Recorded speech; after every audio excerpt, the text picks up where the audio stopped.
தேவனது பார்வையில் நீங்கள் முக்கியமானவர்கள்.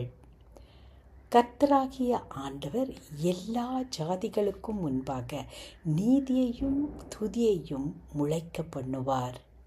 ஏசாயா 61:11.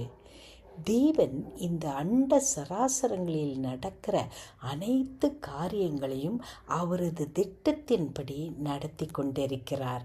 நம்முடைய வாழ்க்கை அண்ட சராசரங்களில் ஒரு புள்ளியாக அமையலாம். ஆனால் நாம் ஒரு சிறிய புள்ளியாக இருப்பினும் தேவன் நம்மை குறித்து அக்கறை உள்ளவராக இருக்கிறார்.